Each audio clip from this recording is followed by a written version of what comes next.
Merhaba. Bugünkü derinlemesine incelememizde elimizde tek ancak oldukça sarsıcı bir kaynak var. Diyarbakır'da işkence başlıklı bir metinden alıntılar yapacağız. Başlamadan önce bir uyarıda bulunalım belki de. Evet, iyi olur. Bugün ele alacağımız kaynak, birinci ağızdan anlatılan işkence ve şiddet olaylarının oldukça net tasvirlerini içeriyor. Evet, grafik yani. Aynen. Bu zorlayıcı içeriği dikkatle ele alacağız elbette. Bu metin, 1980 askeri darbesinin hemen sonrasında Türkiye'de gözaltına alınan bir avukatın tanıklığı aslında. Buradaki amacımız, senin için, yani dinleyicimiz için, bu sayfalarda belgelenen deneyimleri, iddia edilen olayları ve yazarın tasvir ettiği o sistemi biraz daha yakından anlamak. Sadece bu kaynağın sunduklarına odaklanacağız, dışarıdan bir yorum katmadan. Aynen. Ve özellikle şuna bakacağız. Yazar bir hukukçu ya. Evet. Biz de sadece bu tanıklığın içindeki ayrıntıları, örüntüleri keşfedeceğiz beraber. O zaman başlayalım. Kaynak 12 Eylül 1980 darbesi sonrası dönemi anlatarak açılıyor. Yazar daha ön sözde askeri yönetimi şöyle tanımlıyor. Sistemli, bilinçli ve sınırsızca sürdürülen bir vahşet gösterisi. Bu çok güçlü bir ifade gerçekten. Güçlü bir başlangıç. Evet, bu ifade önemli çünkü yazarın anlatısının tonunu hemen belirliyor. Yani sadece anlık fiziksel acıdan bahsetmiyor. Daha uzun vadeli, özellikle hapishanelerde uygulandığını iddia ettiği bir tür imha politikasından söz ediyor gibi. Ve yazarın en baştan vurguladığı temel bir çelişki var, değil mi? Evet. Bir yanda kamuoyuna sunulan o demokrasi, insan hakları, hukuk devleti gibi kavramlar. Diğer yandaysa kendi yaşadığı, yani duvarların ardındaki bambaşka bir gerçeklik. Bu ikilik anlatının ana damarlarından biri zaten. Bu karşıtlık meselesi gerçekten merkezi görünüyor. Yazar kendisi de hukukçu olduğu için bu yasal çerçeveyi çok net çiziyor, değil mi? Kesinlikle. İşkencenin anayasanın 14. maddesi ve o dönemki TCK'nın 243. maddesiyle kesin olarak yasaklandığını hatırlatıyor. Hatta savcıların soruşturmaları nasıl yürütmesi gerektiği, gözaltı koşulları, disiplin cezalarının bile yargı denetimine açık olması gerektiği gibi bayağı detaylara giriyor. Aynen öyle. Yani sanki bir liste sunuyor, bakın bu haklar var diye. Evet. Evet. Fakat hemen ardından anlatı bu teorik güvencelerin pratikte nasıl buharlaştığını iddia eden örneklere dönüyor. Kaynağın iddiasına göre işkence bir istisna değil. Yani bir aşırılık değil. Sorgulama sürecinin temel bir parçası, adeta bir yöntem haline gelmiş. Yöntem. Evet. Ve bu şiddetin uygulanış biçimi de rastgele değil diyor. Hedefe göre değişiyor. İşte bölgesel faktörler, etnik köken, burada yazar özellikle yoğun bir Kürt karşıtı nefret ve ayrımcılıktan bahsediyor. Evet, o dikkat çekici. Dini inanç, siyasi görüşler, bunlar uygulanan muamelenin sertliğini belirleyen faktörler olarak sıralanıyor metinde. Bu iddiaları somutlaştıran örnekler de veriyor sanırım. Veriyor, evet. Mehmet Ali Erce, Hidra Aras, Hayri Durmuş gibi isimler. Yaşadıkları işkenceleri dilekçelerle anlatmaya çalışmışlar ama sonuç alamamışlar diyor. En rahatsız edici kısımlardan biri de galiba doktorlarla ilgili iddialar. Evet. Çok belirgin fiziksel yaralanmalar olmasına rağmen bazı doktorların nasıl şiddet izine rastlanmamıştır şeklinde raporlar verdiği öne sürülüyor. İnanılır gibi değil aslında ama metinde böyle geçiyor. Hatta bazı yargıç ve savcıların da bu durumu gördükleri halde ya sessiz kaldıkları ya da hatta sürece dahil oldukları iddia ediliyor. Evet, bu noktalar yazarın vurguladığı o kurumsal çöküş veya suç ortaklığı iddiasının temelini oluşturuyor aslında. Yasal sistemin koruyucu mekanizmaları, yani soruşturma, tıbbi raporlama, yargı denetimi nasıl işlevsizleştirildiğini veya baskı aracına dönüştürüldüğünü iddia ediyor yazar. Bir hukukçunun bunu anlatması da ayrı bir... Kesinlikle ayrı bir ağırlık katıyor. Kağıt üzerindeki haklarla dört duvar arasındaki o acımasız gerçeklik arasındaki uçurumu sürekli gözler önüne seriyor. Bu genel çerçeveyi anladıktan sonra kaynak bizi doğrudan yazarın kendi tüyler ürpertici deneyiminin merkezine götürüyor. Disko olarak bilinen o sorgu merkezine. Evet, disko. Yazarın kendi tutuklanması ve orada geçirdiği zamanı anlattığı bölümler gerçekten insanın kanını donduruyor. Kesinlikle. Yani disko adının bile ironik bir şekilde korkunç bir yer olduğunu ima ediyor aslında. Yazarın anlattığına göre içeri adım attığı andan itibaren sistematik bir şiddet başlıyor. Gözler sürekli bağlı. Hoş geldin daya diye bir karşılama ritüelinden bahsediyor. Hoş geldin daya. Evet, ardından saatlerce hatta günlerce sürebilen acı veren pozisyonlarda bekletme, uyku yok, dinlenme yok, kesintisiz küfür, hakaret, tehditler. Bunlar hani arada bir olan şeyler değil, sorgunun rutini olarak tasvir ediliyor metinde. Kullanıldığı iddia edilen yöntemler de çok çeşitli anladığım kadarıyla. Sadece fiziksel değil, psikolojik boyutta çok ağır galiba. Evet, anlatılanlar hem fiziksel hem de psikolojik yıkımı hedefliyor gibi duruyor. Fiziksel yöntemler arasında işte falaka var, yani ayak tabanlarına sopayla vurma. Evet. Elektrik şoku, ki bunun cinsel organlar dahil vücudun hassas bölgelerine uygulandığı belirtiliyor. Askı denilen bir pozisyon var, vücudu çok zorlayan. Kop, tüfek dipçiği, zincir gibi aletlerle dövme, bunlar sayılıyor. Korkunç. Ama bununla kalmıyor, psikolojik baskı da çok yoğun. Yani insanları itirafa zorlamak, tanımadıkları kişilere veya olayları üstlenmelerini sağlamak, arkadaşlarını, yoldaşlarını, aile üyelerini suçlamaya teşvik etmek, hatta kendi siyasi veya etnik kimliğine küfretmeye zorlamak gibi yöntemler tarif ediliyor. Yazar bu süreçte Ali Eralp ve Yaşar Uslu gibi tanık olduğu başka mağdurların durumlarına da değiniyor. Bu da hani anlattıklarının sadece kendi deneyimiyle sınırlı olmadığı iddiasını güçlendiriyor. O Akbaba lakaplı sorgucu ile ilgili anlatılan bir bölüm var ki o sanki sistemin işleyişine dair çok karanlık bir pencere aralıyor. Evet, o bölüm gerçekten çarpıcı. Bu kişinin işkence yaptıklarını açıkça söylediği, bunun devletin bilgisi dahilinde olduğunu, hatta en üst düzeydeki askeri lider Kenan Evren ve hakimlerin onayını aldıklarını iddia ettiği aktarılıyor. Evet, yani bunu bir de Vatanseverlik kisvesi altında sunuyor, değil mi? İşte komünistlere ve yazarın aktardığı o aşağılayıcı ifadeyle Kürt uşaklarına karşı yapılması gereken bir görev gibi. aynen öyle. Bu uygulayıcıların motivasyonuna ve kendilerini nasıl gördüklerine dair çok rahatsız edici bir iddia tabii. Yaşar Uslu olayı da var bir de. Evet, Yaşar Uslu. Genç bir mahkum, yazarı hiç tanımamasına rağmen ağır işkence altında onu yalan yere suçlamaya zorlanması anlatılıyor. Bu da hani itirafların veya suçlamaların nasıl elde edildiği, ne kadar güvenilir olduğu konusunda ciddi soru işaretleri doğuruyor metinde. Ve yine doktorlar meselesi sorgu sırasında bile devrede oldukları iddia ediliyor. Bu inanılmaz gerçekten. Evet, bu iddialar metnin belki de en rahatsız edici kısımlarından. Kaynakta doktorların bazen işkence seanslarında hazır bulundukları, işkenceden bayılanları ayıltmak için iğne yaptıkları, Yani işkence devam edebilsin diye mi? Tıbbın iyileştirme misyonunun tam tersine acıyı sürdürme ve kolaylaştırma aracına dönüştürüldüğü iddiası bu. Yazarın çizdiği tablonun vahametini gerçekten arttırıyor. Bu basit bir ihmal değil, aktif bir katılım iddiası gibi duruyor. Disko'daki bu korkunç sorgu sürecinden sonra yazar Diyarbakır cezaevine gönderiliyor. Ama anlaşılan o ki orası da bir sığınak falan değil. Hiç değil. Zulmün başka bir biçimde devam ettiği bir yer. Yine bir hoş geldin töreniyle karşılaşıyor. Evet, cezaevine girişte sorgu merkezini aratmıyor yazarın anlatımına göre. Yine dayak var, yine aşağılama var, mahkumların çırılçıplak soyulması, dövülürken zorla milliyetçi marşlar özellikle andımız gibi söyletilmesi gibi uygulamalar aktarılıyor. Daha ilk andan itibaren kimlik ve onur hedef alınıyor yani. Aynen öyle. Mesaj çok net veriliyor sanki. Cezaevindeki yaşam koşulları nasıl tarif ediliyor peki? Özellikle o hazırlık hücreleri ve boklu hücreler tabirleri. Çok korkunç geliyor kulağa. Evet, yazar farklı hücre tiplerini ve koğuşları detaylıca anlatıyor. Hazırlık hücreleri denen yerlerin durumu gerçekten içler acısı. Bazılarının kasıtlı olarak lağım suyuyla doldurulduğu, bazılarının duvarlarının insan dışkısıyla sıvandığı boklu hücreler gibi mide bulandırıcı detaylar veriliyor. Aman tanrım. Genel koşullar ise tam bir sefalet tablosu çiziyor. Su yetersiz, hijyen sıfır, yemek çok az, 4 kişiye günde bir ekmek düştüğü gibi örnekler var. Dış dünyayla bağlantı neredeyse tamamen kopuk.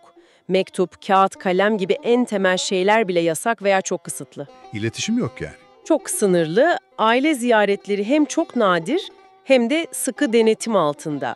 Özellikle Kürtçe konuşmak kesinlikle yasaklanmış, konuşmaya çalışanlar ağır şekilde cezalandırılıyormuş. Bu da ayrı bir baskı unsuru.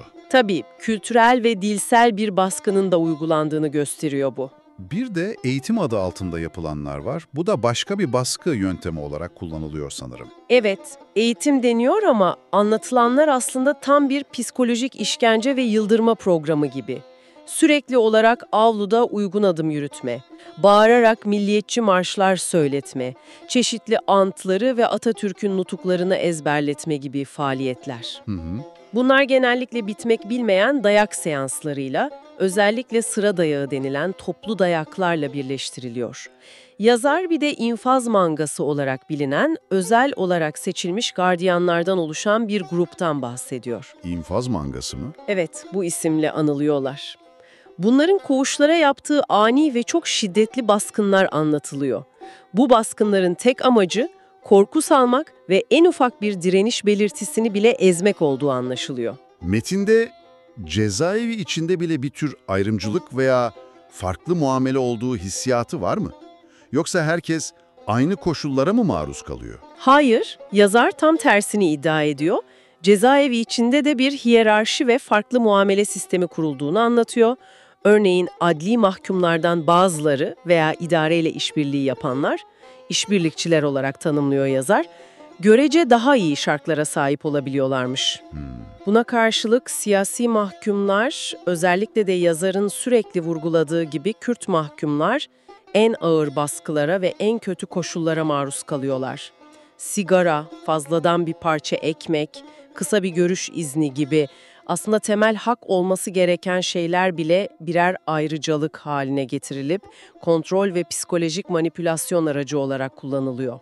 Bu, mahkumlar arasındaki dayanışmayı kırmayı da hedefliyor olabilir mi? Çok muhtemel. Yazar da buna işaret ediyor zaten. Hatta o dönem tutuklanan milletvekilleri olduğundan da bahsediyor. Onların durumu nasıldı? Farklı bir muamele görmüşler mi? Hayır, hiçbir fark yok. Celal Paydaş, Ahmet Türk, Mustafa Kılıç gibi dönemin milletvekillerinin de Diyarbakır cezaevine getirildiğini ve gelir gelmez hiçbir ayrıcalık tanınmadan aynı sert muamele ve o hoş geldin töreniyle karşılaştıklarını anlatıyor. Yani statüleri bir şey değiştirmemiş. Anlatılana göre hayır.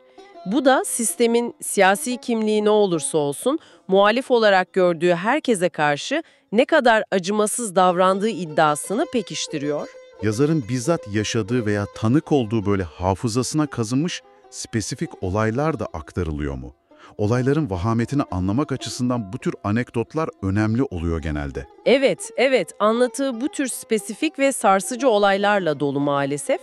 Kendi yaşadıklarından örnek veriyor. Mesela lağım suyu dolu bir hücreye zorla sokulması, yazdığı itiraz ve şikayet dilekçelerinin gardiyanlar tarafından gözünün önünde yakılması gibi. İnanılmaz. Tanık olduğu olaylar daha da tüyler ürpertici. Ali Erek isimli, Cin Ali lakaplı bir mahkumun gördüğü işkenceler sonucu ölümünü detaylı bir şekilde anlatıyor. Süleyman Araş adında yaşlı bir mahkum var. Tek kelime Türkçe bilmiyor ama dayak zoruyla Türklük andını okumaya zorlanıyor. Bunu trajikomik bir dille aktarıyor yazar. Bir de Garabet isimli Ermeni bir mahkuma yönelik sırf etnik kimliği nedeniyle uygulanan özel taciz ve aşağılamalardan bahsediyor. Yani şiddet sadece politik değil, aynı zamanda etnik ve dini kimlikleri de hedef alıyor anlaşılan. Metindeki iddia bu yönde. Evet. Bu kadar yoğun ve sistematik bir baskı altında direniş göstermek mümkün müydü acaba? Kaynakta buna dair bir şeyler var mı? Var, şaşırtıcı bir şekilde var. Bu kadar ezici bir vahşet ortamına rağmen yazar umutsuzluğa tamamen teslim olmuyor ve direniş eylemlerinden de bahsediyor. Bunların başında açlık grevleri geliyor. Hayri Durmuş, Paşa Uzun gibi isimlerin öncülük ettiği açlık grevleri, dışarıya ses duyurma veya koşulları protesto etme çabaları olarak anlatılıyor. Mahkumların yaşadıkları işkenceleri avukatları aracılığıyla veya gizlice yazdıkları notlarla dışarıya bildirme girişimleri de var. Peki sonuç alıyorlar mı? İşte orada sorun başlıyor. Yazar bu girişimlerin çoğunlukla ya yetkililer tarafından görmezden gelindiğini ya da misilleme olarak daha ağır cezalara yol açtığını belirtiyor. Yani direnmek daha da kötüye götürebiliyor durumu. Öyle bir riski var, evet. Ama tüm bunlara rağmen mahkumların kendi aralarında moral bulmaya, bilgi paylaşmaya ve bir dayanışma ruhunu canlı tutmaya çalıştıkları da aktarılıyor. Bu da önemli bir detay. Ama yine de genel olarak bir çaresizlik ve boşunalık hissi hakim gibi anlattıklarından. Özellikle hukuki yolların tamamen kapalı olduğu iddiası. Bu çok umut kırıcı. Kesinlikle direniş çabaları ne kadar takdire şayan olsa da metnin genel atmosferi bu çabaların sistem tarafından nasıl etkisiz hale getirildiği üzerine kurulu maalesef. Sorunları yasal yollarla çözmeye çalışan avukatlar, ki yazarın kendisi de bir örnek buna, tehdit ediliyor, engelleniyor, hatta tutuklanıyor. Kendi başına geldiği gibi. Aynen. Mahkeme salonları bile adaletin arandığı yerler olmaktan çıkıp adeta işkencenin devam ettiği veya meşrulaştırıldığı platformlara dönüşüyor. Yazar işkence altında alındığı iddia edilen ifadelerin mahkemelerde delil olarak kabul edildiğini, hakimlerin ise ya olan bitene göz yumduğunu ya da bir şey yapamayacak kadar güçsüz veya isteksiz göründüğünü öne sürüyor. Yani hukuk tamamen askıya alınmış gibi bir tablo çiziyor. Evet, yazarın çizdiği resim bu. Hukukun üstünlüğünün tamamen ortadan kalktığı bir ortam. Peki tüm bu dinlediklerimizden sonra bu kaynaktan çıkarabileceğimiz temel sonuçlar neler?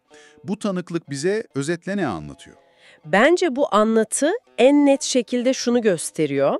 Yazarın deneyimlediği o özel dönem ve mekanda anayasal ve yasal güvenceler pratikte nasıl tamamen anlamsız hale gelebiliyor, bunu iddia eden bir tablo çiziyor. Kağıt üzerindeki haklarla gerçeklik arasındaki o korkunç uçurum yani. Aynen öyle.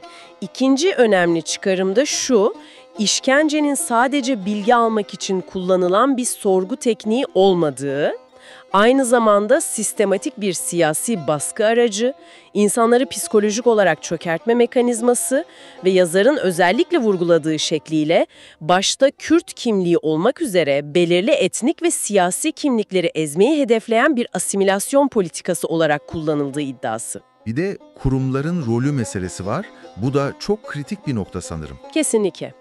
Belki de metnin en rahatsız edici iddialarından biri bu. Bu uygulamalarda farklı kurumlar arasında, yani askeriye, yargı, hatta tıp, bir tür işbirliği veya en azından göz yumma olduğu iddiası. Normalde denetim ve koruma sağlaması gereken kurumların Yazarın anlatımına göre baskı mekanizmasının bir parçası haline geldiği öne sürülüyor. Bu hesap verebilirlik mekanizmalarının nasıl çöktüğüne dair gerçekten karanlık bir iddia. senin için bu kaynağı bizimle birlikte inceleyen dinleyici için bu anlatıyla yüzleşmek ne ifade ediyor peki? Bu tanıklık neden önemli sence? Bu tür tanıklıklar, o soyut kavramlar var ya, insan hakları ihlalleri, onları somutlaştırıyor. Onlara bir yüz, bir hikaye veriyor. Evet, kişiselleştiriyor. Aynen. Aynı zamanda temel hakların ne kadar kırılgan olabileceğini, hukukun üstünlüğünün nasıl kolayca askıya alınabileceğini gösteriyor. Ve böylesi durumlarda gerçeği kayda geçirmenin, yani tanıklığın ne kadar hayati bir öneme sahip olduğunu ortaya koyuyor. Hesap verilebilirlik, adalet, geçmişle yüzleşme gibi konularda da ister istemez sorular sorduruyor tabii. Kaçınılmaz olarak. Yazarın kendi hikayesi yaklaşık 8 aylık bir tutukluluğun ardından serbest bırakılmasıyla bir nevi sona eriyor. Ama metin o tanık olunan ve yaşanan dehşetin ağırlığıyla ve tüm bunların hesabını kim verecek sorusuyla bitiyor adeta. Evet, o soru havada kalıyor ve seni, dinleyicimizi yine metinden ilham alan ama biraz daha geleceğe dönük bir soruyla baş başa bırakalım istersen. Olur. Yazar, tüm bu acıya rağmen tanıklık etmenin, yaşananları unutmamak ve unutturmamak için kayda geçirmenin, bu acıyı bilinçli bir öfkeye ve örgütlü bir mücadeleye dönüştürmenin bir umut, bir yanıt olduğunu ifade ediyor bir yerde. Şimdi bu kaynakta belirli işkence yöntemlerinin, kurumsal başarısızlıkların, hak ihlallerinin bu kadar ayrıntılı bir şekilde belgelendiğini gördük. Evet. Öyleyse şu soruyu düşünmeye değer belki de.